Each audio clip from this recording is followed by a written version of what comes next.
Thanks for listening to the AZ Wildcats podcast brought to you by DraftKings. Great deal going on, NBA Finals. And if you didn't watch that game last night, joke's on you, not on me or Kenny, because we were texting back and forth about it. Put in $5, get $150 in free plays if you are a new customer. All right, now joined by Kenny Abbey, uniform aficionado, the most diehard Arizona sports fan I know. This man really won't talk to ASU people. He means it when he says that this man backs the A unlike anyone else. Now, this past weekend, Kenny, Arizona football, Arizona basketball got about 10 commitments, it seems, in about the last 48 hours. But we'll start with basketball. You bring in Courtney Ramey, you bring in Cedric Henderson. Let's go, man. I mean, you lost some players, but there's just something about Tommy Lloyd where it feels like he's got that ace up his sleeve and he knew what he was doing here. Yeah, I mean, we have some good production returning, but the thing that I was looking for, when Lloyd was looking to add players, I mean, we needed some experience. I mean, when we're getting into the tournament, we're playing these teams that, are loaded with seniors, teams like TCU, teams like Houston. We needed some experience. We needed some depth in the guard, wing position. We needed people that can defend, people that can score. So, I mean, that's really what I was looking for. I think Ramey and Henderson kind of fill those roles. And you know what else, too? Last year, it seemed like in Arizona was awesome, obviously. But the one thing about it, it seemed Arizona had some problems with some quicker guards, some more athletic wings. And you certainly see, you bring in Ramey right now, who's going to be a guy that, he's one of the better defenders in the entire Big 12. It's not like he's some unknown. And I don't know about you, but your second favorite team, Duke, had the business given to him by Cedric Henderson earlier in the season. And joking aside, Kenny hates Duke. But if you're given Duke and you look like you belong out on the court against Duke on Cameron Indoor Stadium, that's generally more than okay with me if I'm looking for somebody to add to my team. Yeah, got somebody undressing back there. I know, Dad. What are you doing? But he's good. He's good. Yeah. I mean, Henderson. I mean, they played at Duke early in the season. I think he had like 18 and 11 at Cameron Indoor. I mean, for anybody from any visiting team to go in and give Duke buckets like that, I mean, you got to be doing something right. I mean, you got to have some talent. You got to be pretty good to go into Cameron and do that against Duke. All right, Kenny. What are your expectations for the Cats next year? I mean, I don't see why we can't have a season a little similar last year. I mean, in regards to, in the Pac-12 and conference. I mean, I don't see UCLA, being great next year. I don't see Oregon being great next year. I don't see USC being great next year. I mean, the conference last year was kind of top-heavy with us, USC and UCLA. I mean, Oregon returns Dante. I mean, he's good. I mean, he could be a lottery pick, next season. UCLA, they return Hawkes and Tiger Campbell. I mean, I don't really see anybody else really great on their team. USC, I mean, they have a good recruiting class, but, I mean, you look at their coach. I mean, right. Well, that's the thing. Do you look at any team in the conference right now and say, you know what, that team scares me? There's no team out there, Kenny. There's no team. So that's why it's exciting when you're an Arizona fan, especially when you got Lloyd in here bringing guys in, because right now there's nobody that scares me. And if you're Arizona, you've got a full roster now. You're probably not going to be bringing in anybody else. So it's game on at that point. Yeah, I mean, I think our biggest competition is always going to be UCLA, just the way they recruit. I think Mick Cronin is a great coach. I mean, I don't really like his offensive system. But, right. I mean, defensively, they get up into you. I mean, they're going to play hard. But, I mean, we blew them out twice last year. So, I mean, I don't really see any reason why we can't win the conference again this year. All right, so now let's talk a little bit of Arizona football. We got a few names here. I'm going to go over a couple names that really that are important here. And, Kenny, how long have we talked about it before that Arizona football, even under Rich Rod, when they were exciting to watch, it always felt like, all right, well, you're going to get beat up in the trenches because the other team, we're starting a guy who's 235 pounds and they got a guy who's, 315. The one thing that Fisch gets, and again, I still don't know if he can coach. I mean, it's certainly optimistic right now, but the one thing he gets is he gets the recruiting part of the game. And I think the one thing that's more that you look at these linemen right now, and we're talking about it a little bit. You just got a kid, Lucas Conti, out of a Corona Centennial last week, 285 pounds, a kid. Here's what I look for. I look for guys that are big, but at the same time, other schools have offered. Now, if you've got offers from an ASU, from a Texas Tech, I'm cool with that. My problem always was, dude, why are we beating out Tulane for kids? Why are we beating out Tulsa? And that's something that Jedd Fisch has changed, and he changed in a big way there, Kenny. Yeah, I mean, you took the words out of my mouth. I mean, you're looking at Summerlin recruits, or you're looking at Richard recruits. Arizona's our only D1 offer. We're like you said, we're beating out schools like Louisiana Lafayette and Right. yeah, East Carolina for schools, like for players. But I mean, you're looking at these guys that we signed this week. I mean, they have legitimate Pac-12 offers. USC, ASU, all up and down the Pac-12, Oregon State, Washington State, and you're looking at the recruits that Fisch is getting. I mean, like you said, we're getting beat up on the lines. I mean, we're getting beat up on defense. Giving up a lot of points. I mean, I think these recruits that we've been getting recently, they're all D-line and they're all secondary. And what I like is he's tapping into the poly kids. Mm-hmm. Not only Cal Poly, but also Polynesian kids.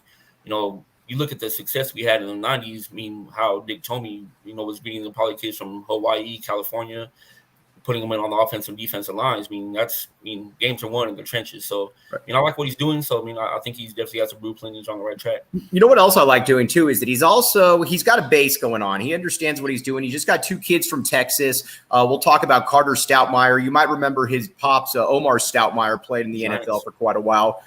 I'm a big believer in bloodlines. When I see that a guy's dad played in the NBA, when a guy's father played in the NFL, that to me just means something, because you're already coming from a really good genetic gene pool at that time.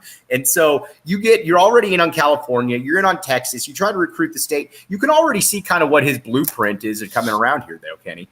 Yeah, Fisch always talks about Dick Tomey, how he wants to, have that legacy and have that tradition that Dick Tomey started. Those are the same areas that Dick Tomey recruited. You get the leftovers from USC, right? UCLA. Those kids in LA, they grow up wanting to go to those schools, but you get those leftovers. You get the leftovers from Texas. And you might sprinkle in some Nevada, anywhere like that. The kids up and down the West Coast. That has to be your recruiting base. Rich Rod was going out to Florida and Louisiana, and kids probably never even heard of Arizona until Rich Rod threw them an offer. So, those are the kind of kids you got to get. You got to, get the high 3 stars, sprinkle in some 4 stars occasionally, coach them up, and, Right. All right, so let's talk. All right, we're going to get to a little bit of uniform talk here. And I got some questions for Kenny here as well now, because I came, and again, Kenny was a big hit, especially with all the uniform talk we had. Steve Hernandez says, don't sleep on Parker Zellers. I'm not sleeping on Parker Zellers, but he was 240 pounds. I gave him all the kudos. But that's a tough situation. Throw hands on the sideline too. Yeah, no, and he could throw hands on the sideline. Very good call right here. And Nick Howard, obviously, a lot easier to win when you have talent. Great point right there. Of course. All right, real quick, DraftKings Sportsbook app, code word PHNX. You put in $5 on these games, you get $150 in free plays. It doesn't even matter who wins. So I was rooting for the Warriors yesterday. I like Steph. I like Steve Kerr.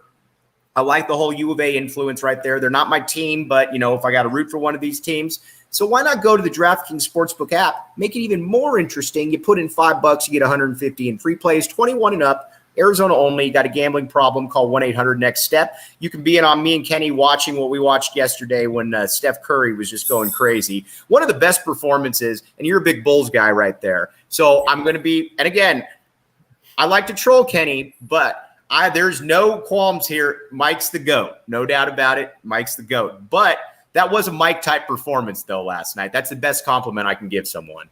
Definitely, man. Hey, Warriors are looking at 3-1, halfway into the fourth quarter, and Steph starts lining it up. So, that's an all-time performance from what could be the second or third best point guard of all time. All right, we talked about player uniforms now. I wanted to go a little bit off topic here. And I saw Tommy Lloyd on campus a while back. And Tommy Lloyd is definitely in this new era of coaches, kind of going with the long, like the long sleeve, the dry fit, the collared shirt. What do you think about that there, Kenny? Dude, what I'm mad about is why can't we buy them? Why isn't the university or why isn't Nike releasing these? I would snatch these up in a heartbeat. You have these nice looking dry fit, long sleeve, polo or pullover type jackets. They got the A on them, they got the swoosh on them, they got the throwback Cactus logo on the sleeves. Dude, people have been asking bring the Cactus logo back forever and ever and ever. Man, you start putting these on some gear and start releasing them, they're gonna get bought up. So I don't know if that's something with the university, something with Nike. I don't know, but you gotta start dropping these. I'm even looking, during the softball games and the baseball games and, looking at the football practices, the little videos they throw on Twitter and Instagram. I see so much gear, hats, T-shirts, shorts that you never see in stores. I mean, so I don't know what's going on, but they got to start releasing some of this stuff. Nick Howard just said, Kenny's speaking the truth right now about the polo. Spot on. Now, is there ever a place for a cactus on a shoe? I was talking with somebody about this, and they wanted me to bring this up to you because they did like and they said, and they agreed with almost everything you said. They don't believe so, though. They believe it's a little too, it kind of clutters up the shoe. Whereas when you go ahead. It might be a little too much. You're slapping a big old logo on a shoe, but I mean, just keep it simple. I mean, put an A on the tongue or on the side and put the swoosh on it, and you're good to go. All right. So if we're going to Arizona basketball uniforms, obviously everybody loves, you and I are in the same boat. We love the Damon. We love the Khalid era ones right there, the red with the cats going down the side. To me, there's 3 jerseys. You have the white, the red, and then the occasional blue that they won the championship with. You don't need to do anything else. Yep. I mean, yeah, you're right. I mean, you have white, red, and blue. I mean, those are our colors. I mean, you don't need to go outside the box too much. But although a few years back, we came out with those gray uniforms that had like the red sidebar with the blue letters and numbers. Man, those were sharp. Yeah, I thought those were really nice. But I mean, they only wear those like 2 or 3 times. So as long as you're not going over the top and wearing colors that aren't school colors, every other game, then keep it simple. And we got the best colors. We got a recognizable logo. Just stick with it.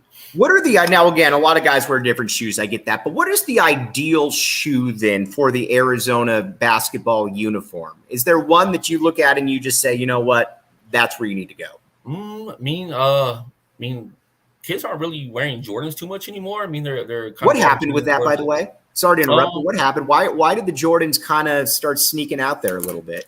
Well, I think the designs that they're coming out with more for the Air Jordan 35s, 36s, the more modern Jordans, they're kind of some crazy designs. I mean, I don't think they're made too well, to play basketball in. You can't really ball on the retros. I mean, you don't want to mess them up. You don't want to crease them. I mean, you don't want to get them stepped on or scuffed or anything like that while you're playing ball. So I mean, I think this generation, Kobe has a huge influence on this generation. So you're seeing a lot of the NBA players as well as a lot of the college players wearing Kobe's, Kyrie's. That's pretty much what everybody's wearing now. So if you want an ideal shoe, you got to go with a team color with Kyrie or Kobe or even the Kevin Durant. I see a lot of players wearing those too. When did the low tops become popular again? Kobe was the one that made those. Yeah. Kobe always wore low tops. I think he had 1 year. It was a year after he tore his Achilles, where Nike made some shoes for him, with a really high ankle. But it was just that 1 year. But you look at every other Kobe shoe, man, they're all low tops.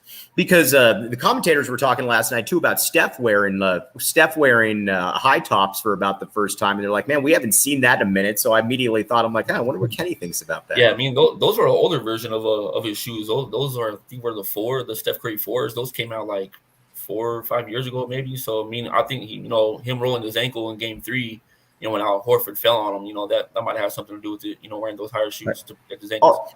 All right, now with football, then around the conference, then what's the uniform that you look at and you say that's sharp? That's something that I can dig. Ours. Yeah, right. Yeah, but that's just me being totally biased. I really like Washington State's uniforms. I like their colors. Yeah. You have that dark red color. They come with some dark gray or some silver. Their uniforms are real basic, real simple. They have a lot of good color combinations that they come out with. I always like USC's. Classic. You can't go wrong with USC's uniforms. You know what USC did, Kenny? That they didn't mess something up that already works. When you've got that kind of tradition, and we talked about it last time with kind of UCLA's basketball uniforms and why Arizona doesn't need to try to get too fancy with all of this stuff. When you've got a national brand that resonates, a national brand that fits, why in the world would you try to go outside of there? USC is looking at their football uniforms and they're saying, when we're kicking off in the year 3,210, we're going to look exactly just like that right there. UCLA basketball, same thing. Yeah, you look at the teams that win. We kind of touched on this last time I was on. You look at the teams that win. Oregon's coming out with 300, uniform combinations. They won a Rose Bowl. Great. Hopefully one day we can win a Rose Bowl. But you look at the traditional schools that are winning national championships. You have Alabama. They've never changed uniforms. Ohio State's never changed their uniforms. Michigan's never changed their uniforms. Who else? Penn State, Clemson, Right. Whoever. I mean, they've had the same uniform since 50s, 60s. I mean, you stick with the brand and you go with it and you don't change. That's how people recognize you. I don't want to turn on a game and be like, who's playing? Right. Exactly.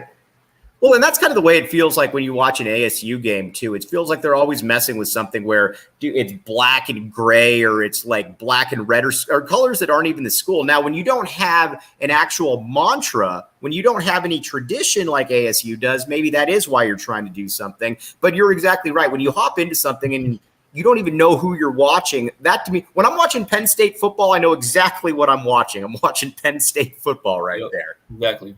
So, ASU, they had some kind of helmets there, like they changed colors in the sun, and they were like I don't know, they're like a purplish, then they turned to yellow, then they turned to like a brownish color, and I'm like, what the hell you're are they trying to go with here? Nobody else is doing that, and it's not working.